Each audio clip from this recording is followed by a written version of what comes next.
miroir aux alouettes. C'est exactement l'expression qui me vient à l'esprit quand je repense à ce moment précis où ma vie a basculé. Mes parents m'ont appelé, la voix légère, presque chantante, pour m'annoncer l'impensable. On a vidé tes comptes, ma chérie. On a vendu ton appartement. C'est pour le mariage de ta sœur, demain. Ils pensaient m'avoir détruite. Ils pensaient que j'allais m'effondrer, pleurer, ramper à leurs pieds. Mais au moment où la ligne a coupé sur un adieu glacial, une chose étrange s'est produite. Je n'ai pas hurlé. Je n'ai pas pleuré. J'ai posé mon téléphone sur la table en marbre de ma terrasse, j'ai regardé le lac scintiller sous le soleil et j'ai souri. Un sourire froid. Terrifiant. Parce qu'ils venaient de commettre l'erreur de leur vie. Ils ignoraient un détail crucial, un secret que je gardais depuis des années. L'appartement qu'ils croyaient être tout ce que je possédais n'était qu'une infime partie de la réalité. Je suis ravie que vous soyez ici avec moi pour découvrir cette histoire de trahison et de justice. Avant de plonger dans les détails sordides de ce drame familial, j'aimerais savoir qui m'écoute en ce moment. Dites-moi dans les commentaires depuis quelle ville ou quel pays vous regardez cette vidéo, et quelle heure est-il chez vous. J'adore voir à quel point notre communauté est internationale. Restez bien jusqu'à la fin, car la tournure que prennent les événements est tout simplement inimaginable. Je m'appelle Floriane. J'ai 38 ans. Et à l'instant où je vous parle, je suis debout sur la terrasse de ma véritable maison, un chalet moderne niché sur les hauteurs d'Annecy, en Haute-Savoie. L'air est pur, le lac en contrebas reflète les montagnes comme un miroir parfait. C'est un endroit de paix, un sanctuaire que j'ai construit pierre par pierre, euro par euro, loin de la toxicité de ma famille qui vit à Lyon. Je travaille comme responsable logistique pour une grande manufacture de composants horlogers suisses. Mon métier exige une précision chirurgicale, une rigueur absolue et une discrétion totale. Chaque jour, je gère des flux de marchandises valant des millions d'euros. Cette discipline militaire, je l'applique à ma propre vie. Je compartimente. Je sécurise. Je prévois. Ou du moins, je le croyais. Ce mardi après-midi-là, j'avais pris une demi-journée de congé. Le soleil de septembre était doux. Je savourais un thé vert, profitant du silence. Mon téléphone personnel, posé sur la table, s'est mis à vibrer. L'écran affichait papa. J'ai hésité. Nos relations étaient distantes depuis des années, réduites au strict minimum, les anniversaires et Noël. Mais demain, c'était le mariage de Maëlys, ma sœur cadette. J'ai pensé qu'ils appelaient pour confirmer l'heure de la cérémonie ou un détail logistique. J'ai décroché. Allô ? Bonjour Floriane, la voix de mon père, Régis, était étrangement enjouée.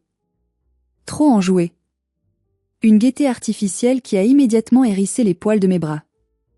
Tu es prête pour demain ? Oui, papa. J'ai ma tenue. Je serai à l'église à 14h comme prévu. Parfait, parfait. Il a marqué une pause, se raclant la gorge. Écoute, ta mère et moi, on voulait t'annoncer une bonne nouvelle avant le grand jour. On voulait que tu sois au courant que tout est réglé. Réglé ? De quoi tu parles ? J'ai entendu le bruit du combiné qui passait de main en main, puis la voix de ma mère, Béatrice, a résonné. Elle était plus tranchante, plus directe. Le mariage, Floriane.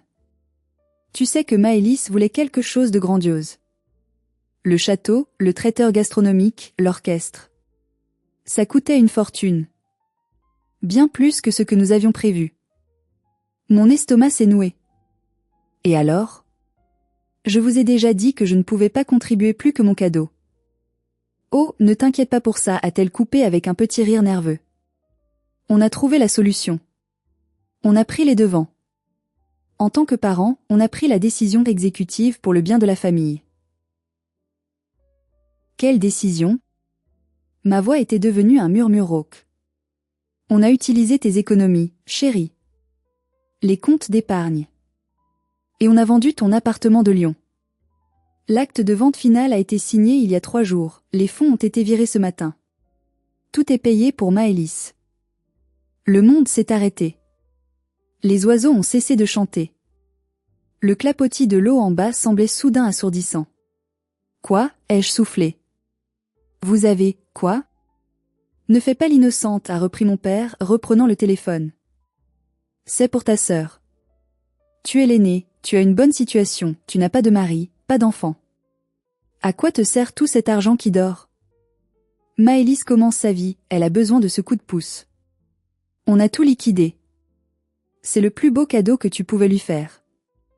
Vous avez vendu mon appartement rue de la République? Oui, a confirmé ma mère.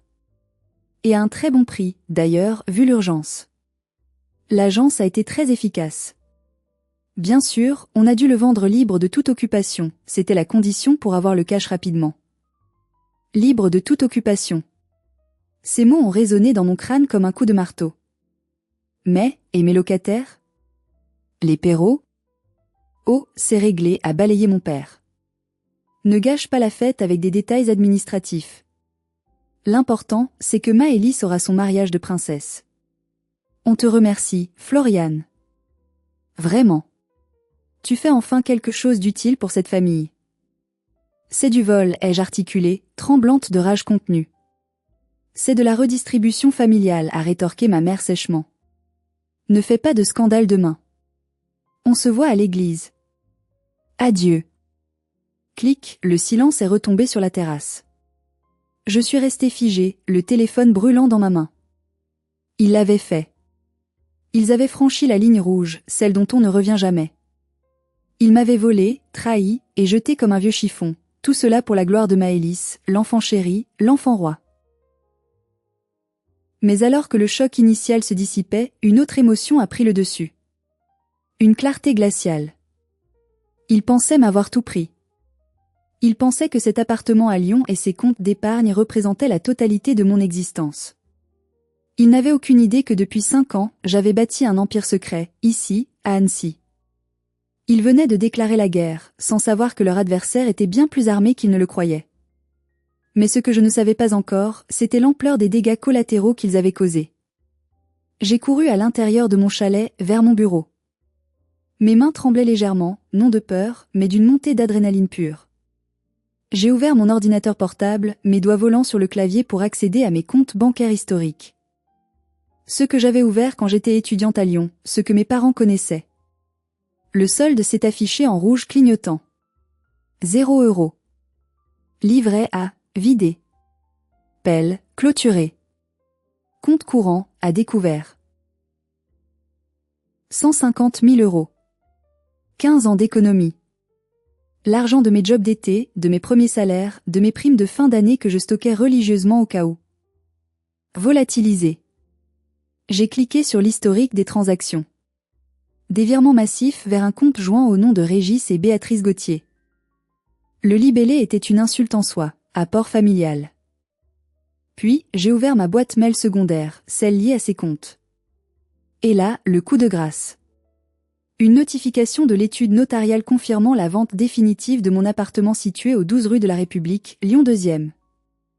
Prix de vente, 280 000 €. Virement effectué vers le compte de mes parents. Comment? Comment était-ce possible juridiquement? Je n'avais rien signé. Je n'étais pas présente. Et soudain, le souvenir m'a frappé avec la violence d'un camion lancé à pleine vitesse. C'était il y a 2 ans. J'étais aux urgences de l'hôpital Édouard Herriot à Lyon. Une péritonite aiguë qui avait failli me coûter la vie.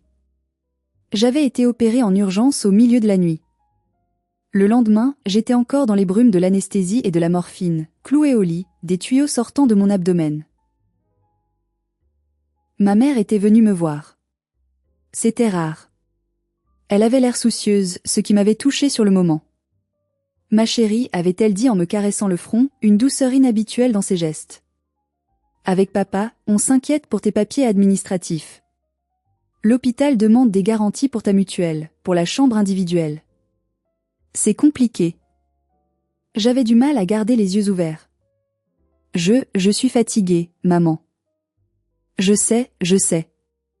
Regarde, j'ai apporté les formulaires. C'est juste pour que papa puisse gérer la paperasse avec la sécu et l'assurance pendant que tu te reposes. Signe juste là, en bas. Elle m'avait tendu un stylo et un document flou.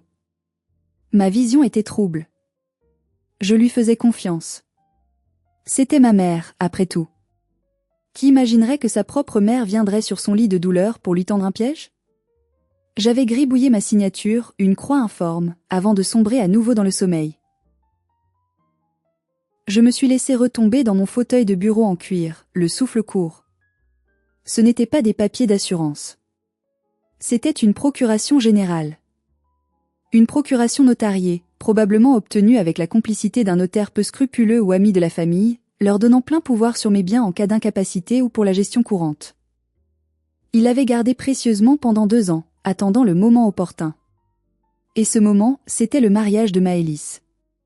Maëlys. Ma sœur de 12 ans, ma cadette. L'enfant miracle. L'enfant doré. Depuis sa naissance, j'étais devenue invisible. Si Maëlys voulait une poupée, elle l'avait. Si je voulais un livre pour l'école, c'était trop cher.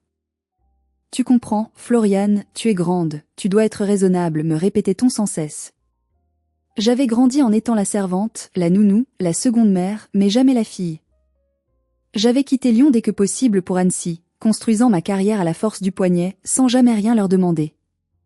Et eux, ils voyaient ma réussite non pas comme une fierté, mais comme une ressource à exploiter. Je pensais avoir mis de la distance. Je pensais être protégée.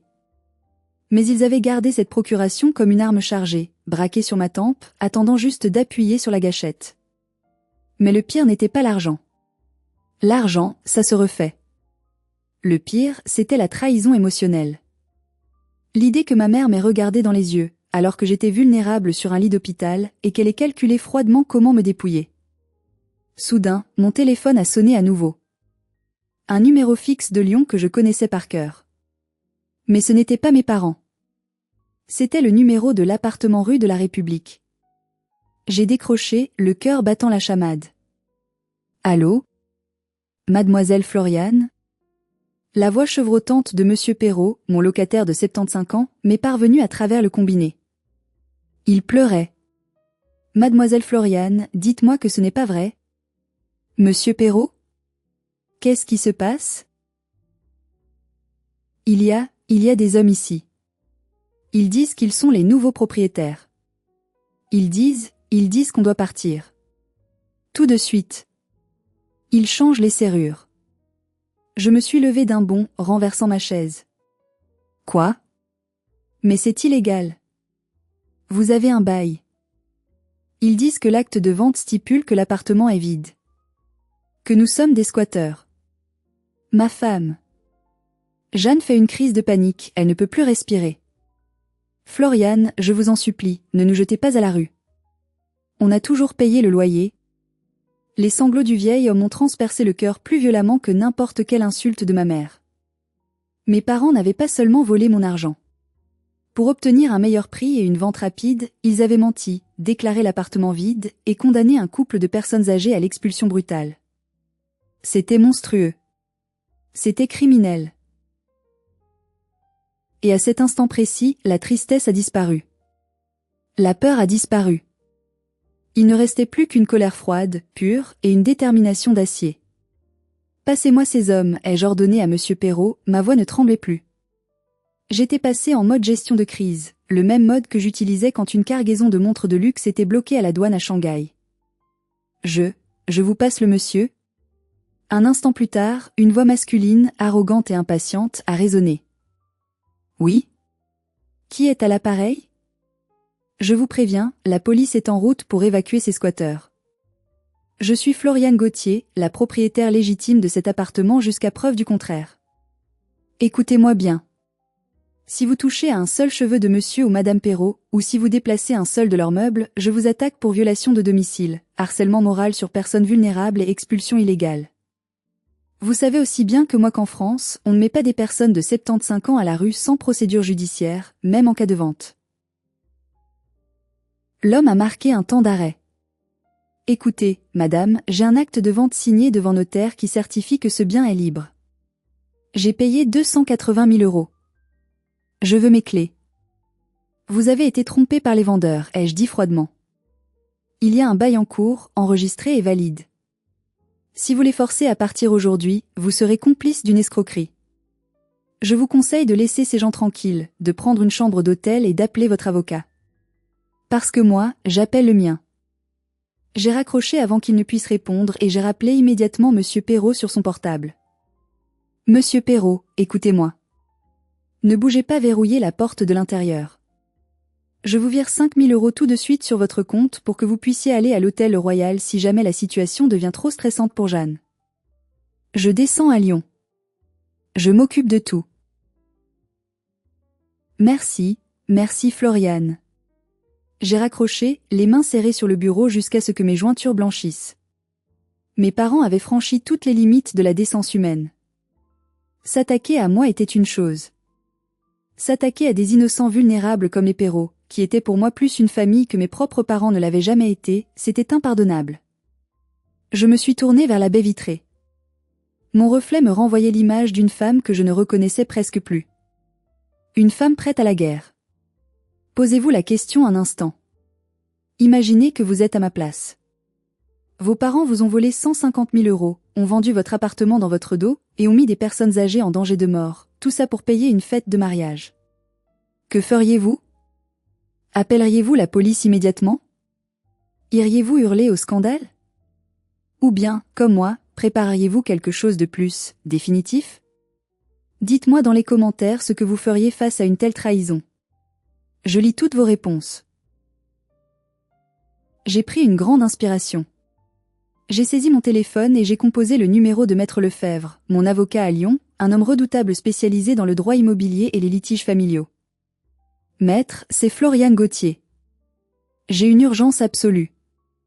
Abus de confiance, faux et usage de faux, escroquerie en bande organisée. Et les coupables sont mes parents. Il m'a écouté en silence pendant 5 minutes. Quand j'ai fini, sa voix était grave. Floriane, c'est très grave.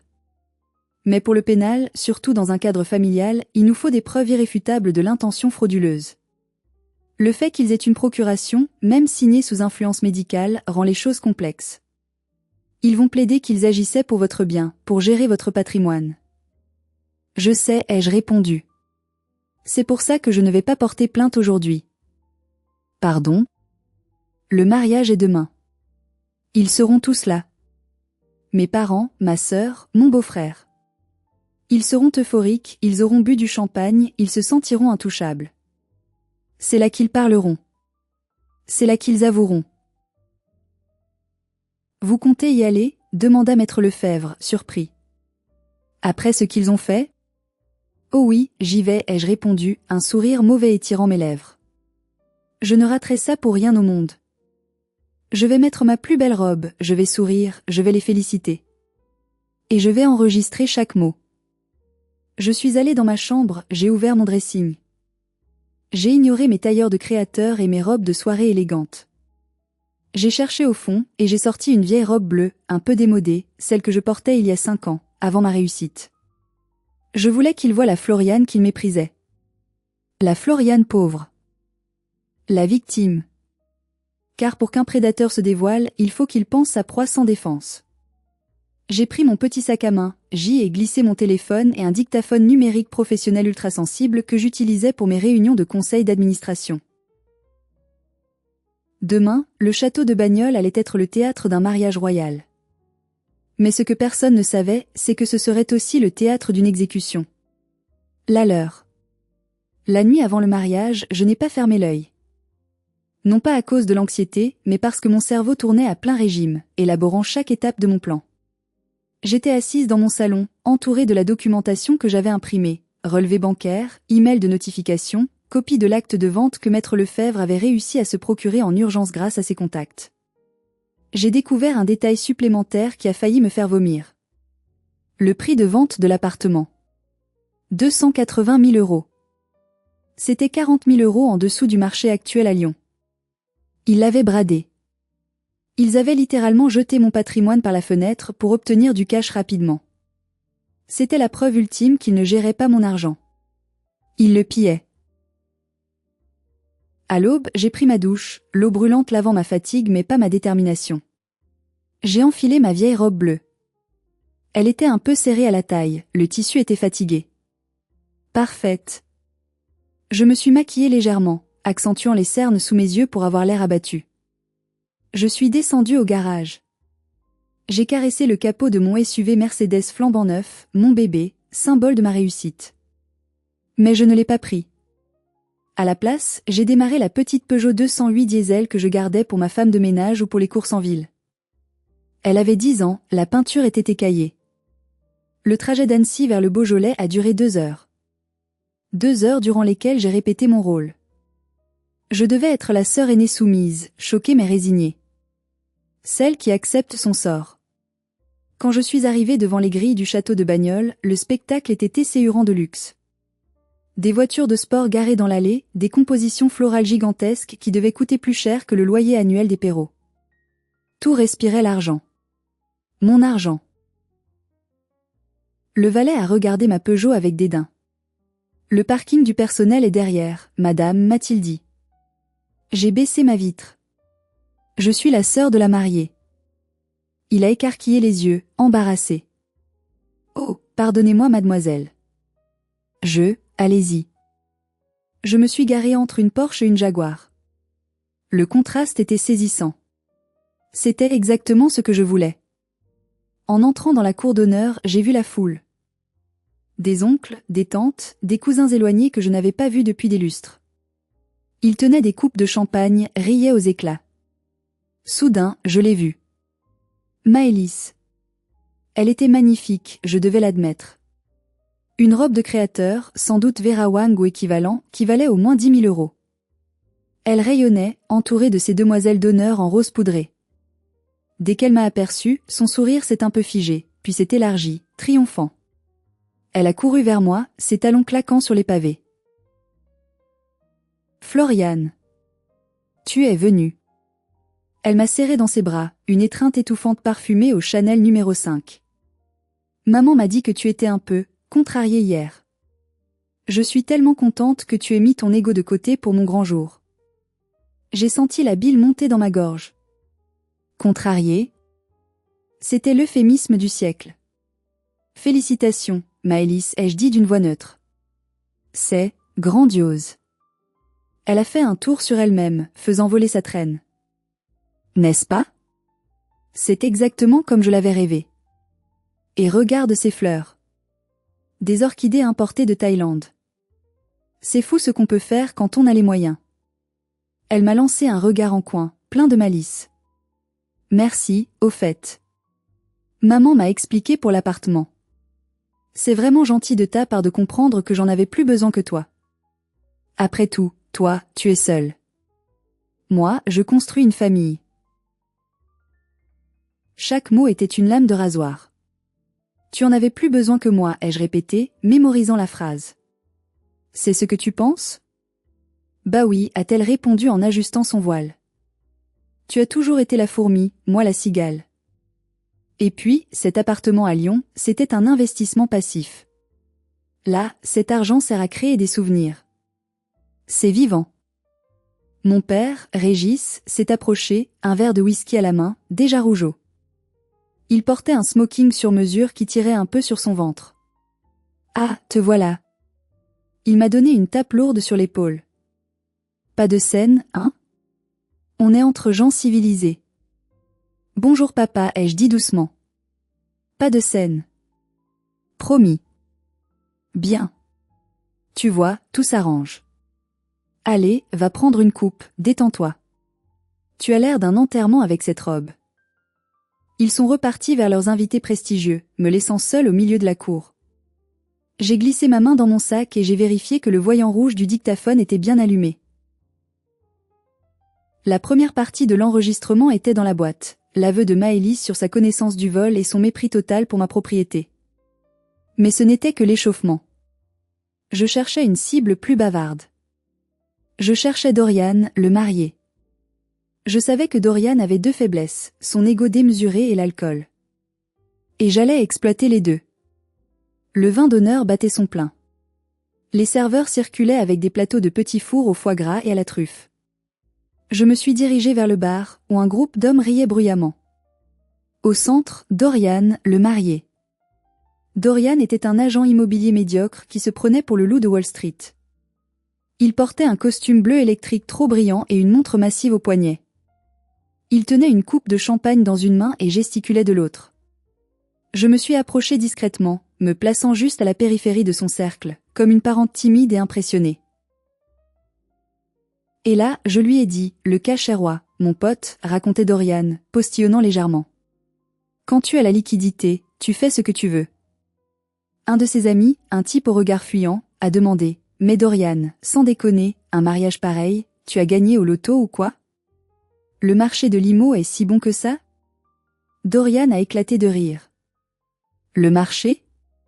Bof. Non, c'est mieux que ça. C'est ce qu'on appelle l'optimisation de patrimoine familial. Il a fait un clin d'œil appuyé. Disons que la belle famille a su mobiliser des ressources dormantes. J'ai fait un pas en avant, entrant dans son champ de vision. Félicitations, Dorian. Il s'est tourné vers moi, surpris, puis un sourire condescendant a étiré ses lèvres. Ah, Florian. La fameuse grande sœur. Merci, merci. Alors, impressionné? C'est spectaculaire, ai-je admis, jouant la comédie de l'admiration craintive. Je ne savais pas que l'immobilier marchait si fort pour toi. Payer tout ça? Il s'est rengorgé, gonflant le torse. L'alcool avait déjà fait sauter ses verrous de prudence. Le talent, Florian, le talent. Il faut savoir saisir les opportunités quand elles se présentent. J'ai baissé les yeux, feignant la tristesse. C'est sûr. Moi, je n'ai pas ce talent. Je viens d'apprendre pour mon appartement. C'est dur. Dorian a ricané, se penchant vers moi, une odeur d'alcool et de parfum coûteux m'envahissant. Allez, fais pas cette tête.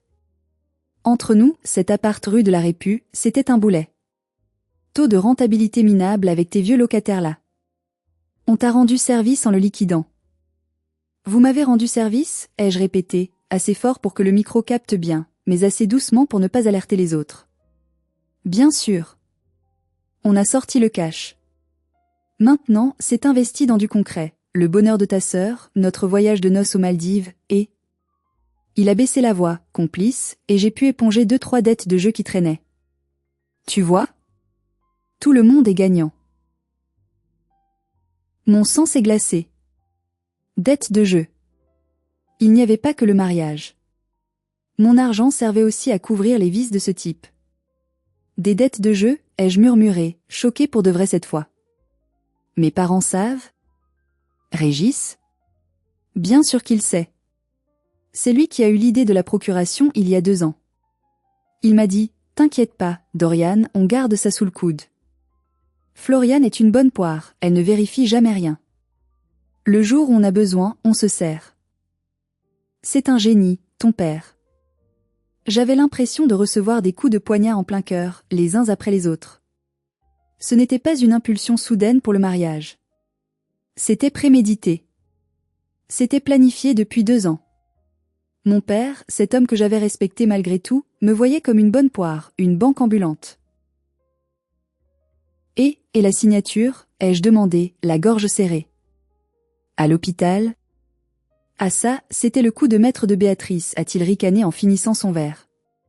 Te faire signer sous morphine. Faut oser, hein? Mais c'est légal, ma grande. Le tampon du notaire est dessus.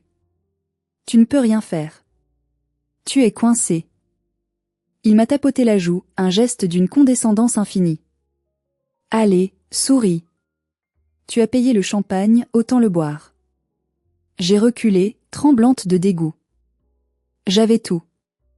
L'aveu de la préméditation, l'aveu de l'usage frauduleux des fonds, dette de jeu, la confirmation de la manipulation à l'hôpital. Tu as raison, Dorian, ai-je dit, ma voix devenant soudain claire et tranchante comme du cristal. Je devrais boire. À ta santé. J'ai levé mon verre, mais je n'ai pas bu. J'ai versé le contenu, lentement, sur ses chaussures en cuir italien verni. Et... Mais tu es folle, a-t-il crié en reculant. Oups, ai-je dit sans aucune émotion. Désolé. Ma main a tremblé. Sans doute un effet secondaire de la morphine, tu sais? Je lui ai tourné le dos et je me suis dirigé vers la sortie. J'avais ce qu'il me fallait. Je n'avais plus besoin de jouer la comédie. La tristesse avait disparu. Il ne restait que la guerre. Alors que je traversais la cour pour rejoindre ma voiture, j'ai croisé le regard de ma mère. Elle a froncé les sourcils, s'apprêtant à venir me réprimander pour mon départ précoce. Je l'ai fixé droit dans les yeux, j'ai tapoté mon sac à main où reposait le dictaphone, et je lui ai adressé un sourire. Le même sourire qu'au téléphone la veille. Elle s'est figée. Pour la première fois de sa vie, j'ai vu une lueur de peur dans ses yeux. Elle savait que quelque chose venait de changer. Le trajet de retour vers Annecy s'est fait dans un silence religieux, brisé seulement par le ronronnement du moteur de ma Peugeot. Mais dans ma tête, c'était le chaos organisé. Dès que je suis arrivé chez moi, j'ai branché le dictaphone sur mon ordinateur. J'ai sauvegardé les fichiers audio sur 3 disques durs différents et sur un cloud sécurisé. Le son était cristallin.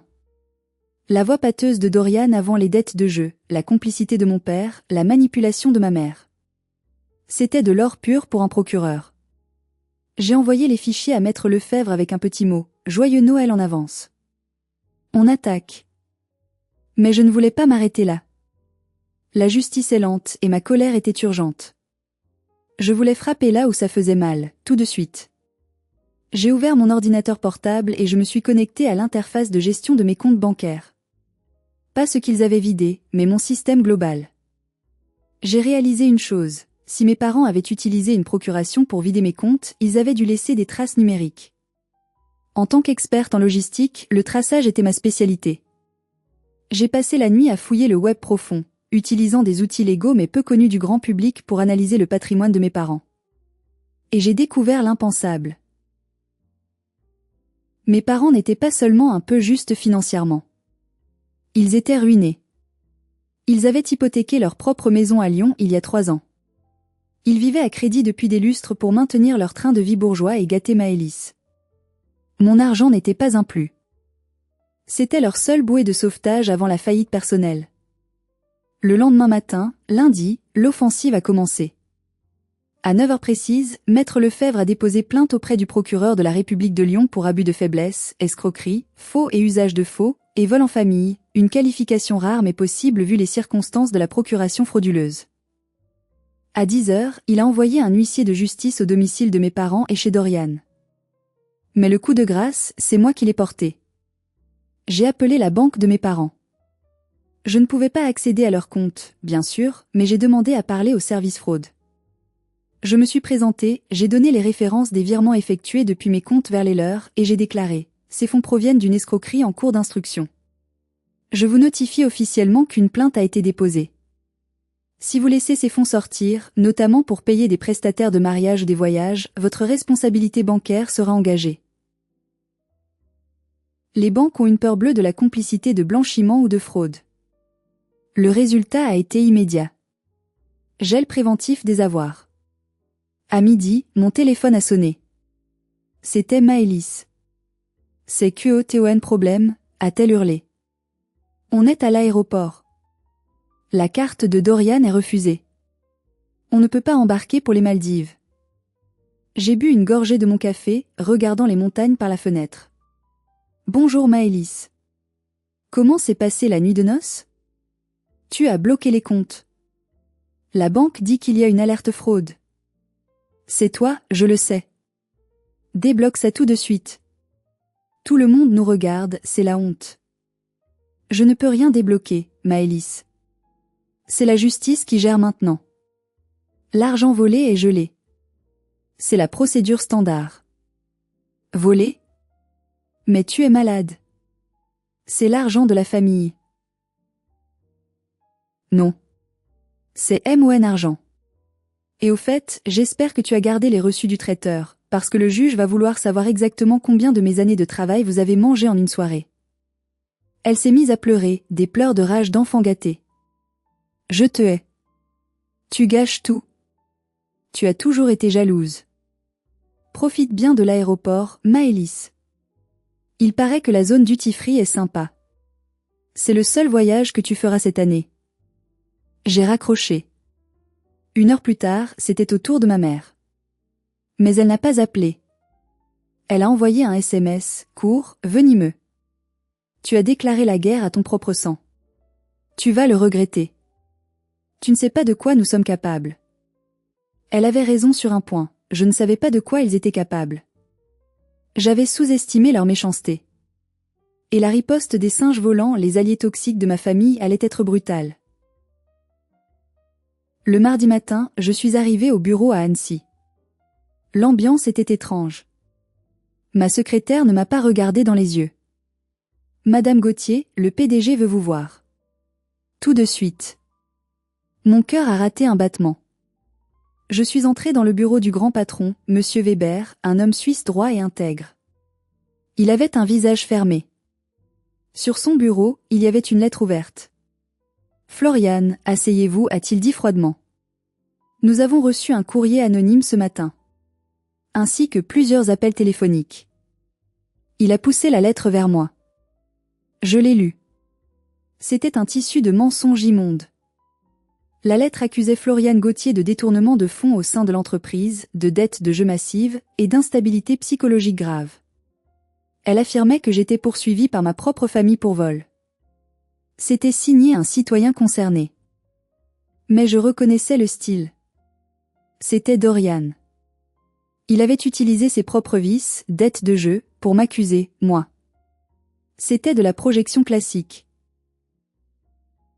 Monsieur Weber, ai-je dit calmement, bien que mes mains tremblent sous la table. C'est faux. Intégralement. Florian, vous gérez des stocks de grande valeur. Une telle accusation, même anonyme, nous oblige à ouvrir une enquête interne. Je vais devoir vous mettre à pied à titre conservatoire le temps de faire la lumière. Le sol s'est dérobé sous mes pieds. Il ne s'attaquait pas seulement à mon passé, il détruisait mon avenir. Mon travail, c'était ma vie, ma fierté. Ils voulaient me mettre à terre, socialement et professionnellement. C'était leur erreur fatale. Ils m'avaient acculé. Et une bête acculée est la plus dangereuse de toutes. Je comprends votre position, monsieur Weber, ai-je répondu, en sortant une clé USB de ma poche. J'avais anticipé. Je savais qu'ils essaieraient de me salir. Mais avant de me mettre à pied, accordez-moi 5 minutes. Monsieur Weber a hésité, puis a hoché la tête. 5 minutes. Cette clé contient les enregistrements audio réalisés ce week-end lors du mariage de ma sœur. Vous y entendrez mon beau-frère, l'homme qui a probablement écrit cette lettre, avouer ses propres dettes de jeu et l'escroquerie qu'ils ont montées contre moi. Vous y trouverez aussi la copie de ma plainte déposée hier pour vol et faux en écriture. J'ai posé la clé sur le bureau. Je ne suis pas la voleuse, monsieur. Je suis la victime qui se défend.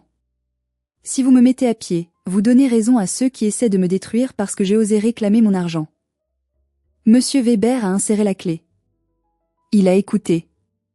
Son visage s'est assombri au fur et à mesure que la voix pâteuse de Dorian remplissait la pièce, se vantant de m'avoir liquidé. Quand l'enregistrement s'est terminé, il a retiré ses lunettes et m'a regardé longuement. C'est édifiant. Vérifiez mes comptes, monsieur. Vérifiez mes logs logistiques. Vous ne trouverez pas un centime manquant. Je suis intègre. C'est pour ça qu'ils me haïssent. Il s'est levé et m'a tendu la main. Retournez à votre bureau, Florian. L'enquête interne sera une formalité pour blanchir votre nom officiellement. Et si vous avez besoin de l'avocat de l'entreprise pour attaquer Dorian pour diffamation, il est à votre disposition. J'ai failli pleurer de soulagement. J'avais gagné une bataille, mais la guerre continuait. En rentrant chez moi ce soir-là, j'ai trouvé une voiture garée devant mon portail. Une vieille Renault. Un homme en est sorti. C'était oncle Bruno. Bruno était le frère cadet de mon père. Le mouton noir. Celui qui avait été banni de la famille 10 ans plus tôt parce qu'il avait refusé de prêter de l'argent à Régis pour un de ses investissements foireux. Je ne l'avais pas vu depuis des années.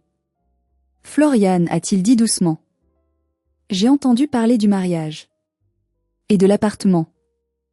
Tu es au courant? Tout Lyon est au courant. Ta mère joue les victimes, elle raconte à qui veut l'entendre que tu es devenue folle et méchante. Mais je connais mon frère. Il a sorti une vieille enveloppe jaunie de sa veste. Je voulais te donner ça. C'est une lettre de ta grand-mère, ma mère. Elle me l'a confiée avant de mourir. J'ai ouvert l'enveloppe. C'était une lettre manuscrite datant de l'époque où j'avais acheté mon appartement étudiant. Pour ma petite Floriane. Je sais que tes parents ne t'aideront pas. Alors voici ce chèque. C'est mon secret pour toi. Ne les laisse jamais te dire que tu leur dois quoi que ce soit. Cet appartement est à toi, et à toi seul. Mes larmes ont coulé. Mes parents avaient toujours prétendu qu'ils m'avaient aidé à acheter cet appartement, justifiant ainsi leur droit moral dessus. C'était un mensonge.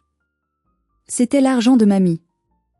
Avec ça, a dit Bruno, tu prouves que l'origine des fonds est un don manuel direct de grand-mère à petite-fille.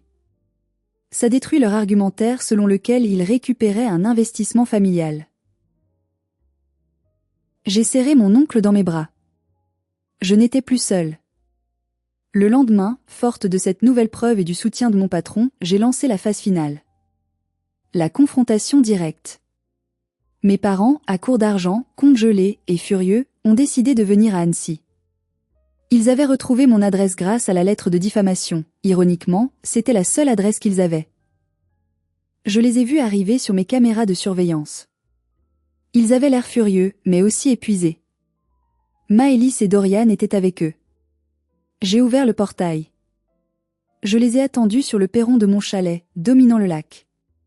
Quand ils sont sortis de la voiture, ils se sont figés. Ils regardaient ma maison, ma réussite, avec des yeux ronds. Ils ne savaient pas que j'étais riche. Ils pensaient que j'étais une petite employée de bureau. C'est à toi, a balbutié ma mère. Oui, ai-je répondu simplement. Bienvenue chez moi. Mais, si tu as tout ça, a commencé mon père, le visage rouge de colère, pourquoi tu nous fais un procès pour un misérable appartement à Lyon? Tu n'en as pas besoin. Ce n'est pas une question de besoin, papa. C'est une question de principe. Et de justice. On est ta famille, a crié Maëlys. Tu as tout ça et tu ne veux pas partager? Le partage, c'est volontaire, Maëlys. Le vol, c'est un crime. J'ai sorti mon téléphone. Vous avez 5 minutes pour partir avant que j'appelle la gendarmerie pour violation de propriété et harcèlement. Et croyez-moi, avec le dossier que j'ai déjà, ils se feront un plaisir de vous embarquer. Dorian s'est avancé, menaçant. Tu crois que tu nous fais peur? On va te traîner dans la boue.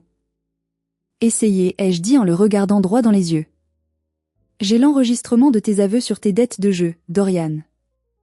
Et la lettre de diffamation que tu as envoyée à mon patron a été tracée jusqu'à ton adresse IP. Mon entreprise porte plainte contre toi. Tu es fini. Il a blêmi. Il a reculé. Ils sont remontés dans leur voiture, vaincus, humiliés par la richesse qu'ils ne pouvaient pas toucher et par la vérité qu'ils ne pouvaient plus cacher. Mais l'histoire ne s'arrête pas là. Le procès qui a suivi a été le véritable clou du spectacle. Le procès a eu lieu 6 mois plus tard. L'ambiance au tribunal correctionnel de Lyon était lourde. Ma famille était assise sur le banc des accusés. Ils semblaient plus petits, plus vieux. Mon avocat, Maître Lefebvre, a été brillant. Il a démonté pièce par pièce leur défense. L'expert graphologue a confirmé que ma signature sur la procuration présentait des tremblements caractéristiques d'une altération motrice ou chimique, corroborant mon dossier médical de l'époque, morphine. La procuration a été déclarée nulle et non avenue. Puis, monsieur et madame Perrault ont témoigné. Le récit de leur expulsion brutale a ému la salle aux larmes. Le juge a regardé mes parents avec un mépris non dissimulé.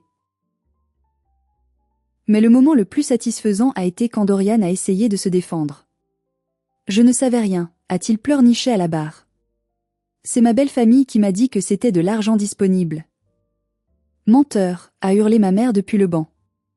C'est toi qui avais besoin d'argent pour tes paris sportifs. Tu nous as harcelés pour qu'on vende vite. Ils se sont entredéchirés devant le juge. La famille unie a explosé en 1000 morceaux sous la pression. C'était pathétique et jouissif à la fois. Le verdict est tombé tard le soir. Régis Gauthier, mon père, coupable d'abus de confiance et de faux. 18 mois de prison avec sursis et une amende de 50 000 €.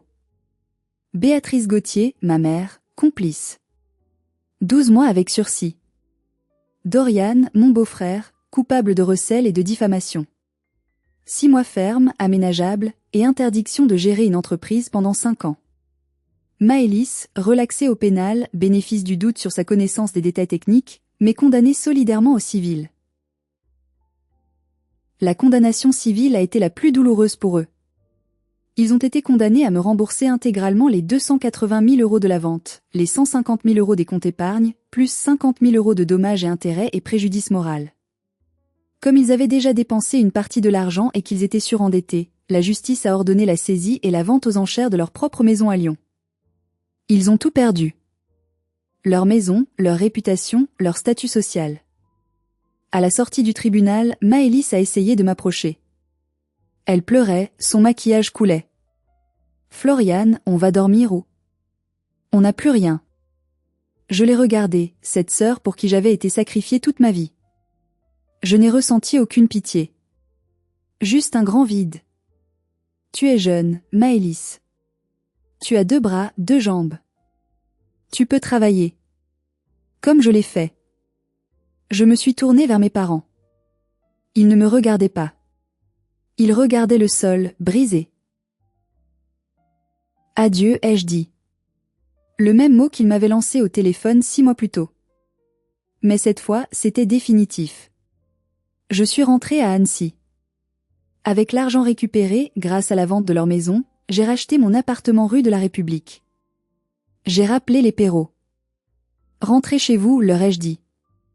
Loyer gratuit à vie. Je ne suis plus jamais retournée à Lyon. J'ai changé de numéro.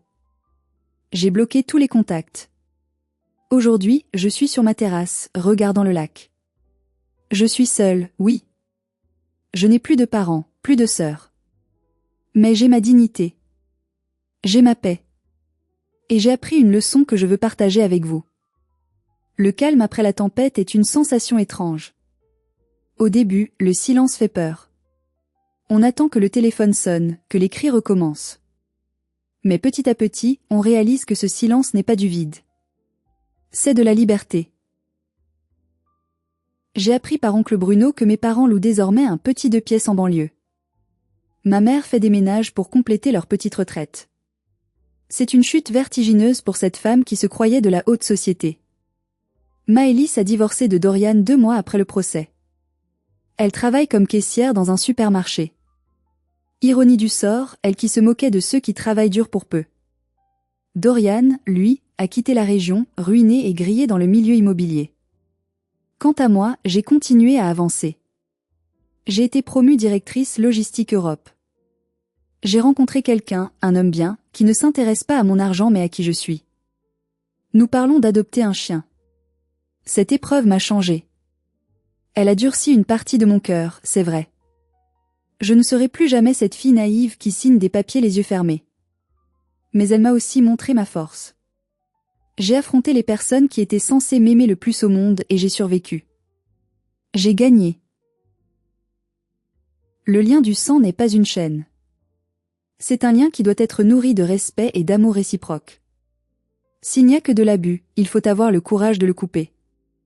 Si vous vivez une situation similaire, si votre famille vous exploite, vous rabaisse ou vous vole, n'ayez pas peur. Ne croyez pas que vous leur devez votre vie simplement parce qu'ils vous l'ont donnée. Vous avez le droit de vous défendre. Vous avez le droit de dire stop. Vous avez le droit d'être heureux, même si cela signifie être orphelin de son vivant. Merci de m'avoir écouté jusqu'au bout. C'était mon histoire. L'histoire de la fille qu'ils croyaient faible et qui s'est révélée être leur pire cauchemar. Si cette histoire vous a touché, ou si elle vous a rappelé votre propre vécu, s'il vous plaît, mettez un j'aime à cette vidéo. Cela aide énormément la chaîne. Et surtout, abonnez-vous pour ne pas rater les prochaines histoires. Dites-moi dans les commentaires, avez-vous déjà dû couper les ponts avec un membre de votre famille toxique ? Comment vous êtes-vous senti après ? Je lirai chacun de vos témoignages avec attention. Prenez soin de vous, et surtout, protégez ce qui est à vous. À bientôt.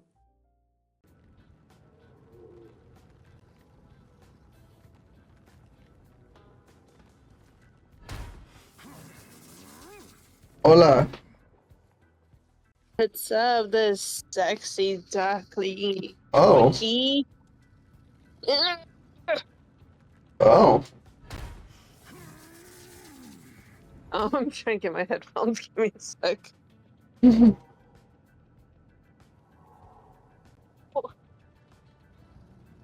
an old lady. Oh, I found your box cutter. The orange one? The red one. Red one. That's yours. I found my box cutter. There's so many. I don't even know. Alright, hold on. Let me. We can call that shit. I'm the Vandalist.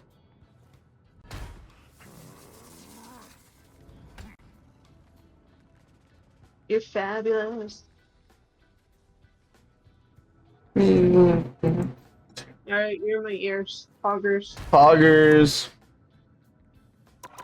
Yeah, you can't overhear yourself. Yeah. That was okay. I barely did. I said, yeah. Fuck. No, I'm just kidding.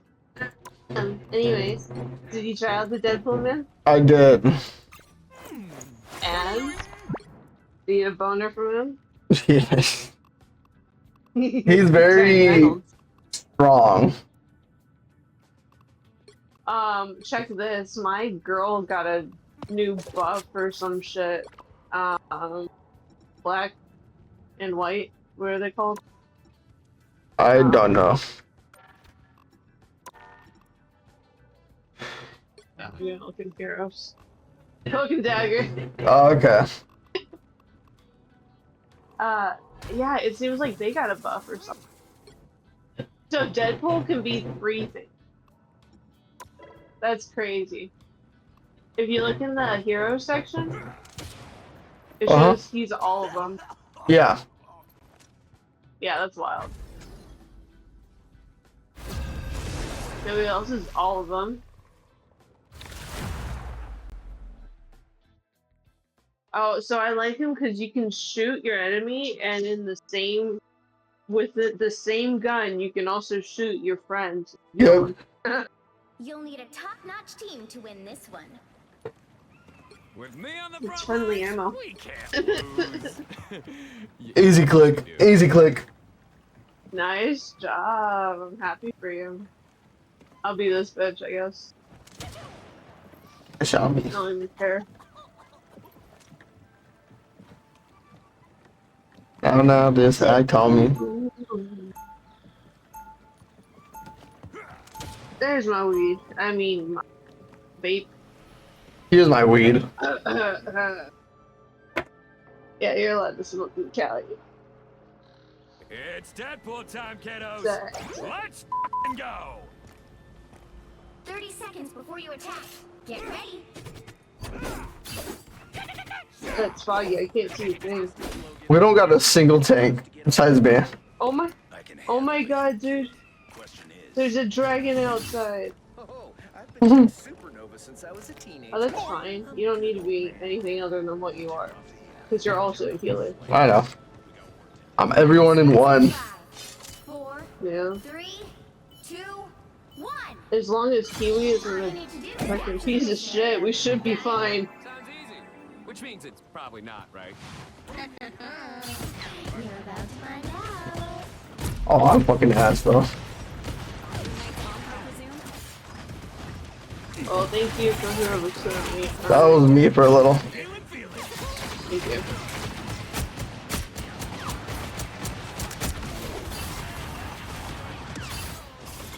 What is this? Why is there a story? There's a baby. Are we protecting a baby right now? We're taking a dragon. Dude, there's a baby over there. He's all fucking protected and shit.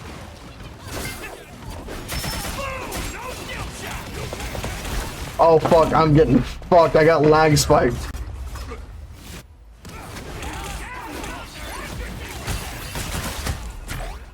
This girl's crazy. My collar's blue, but my Oh, Oh, your boyfriend's here. Working I like a may dog. or not texted him. Live in Albany.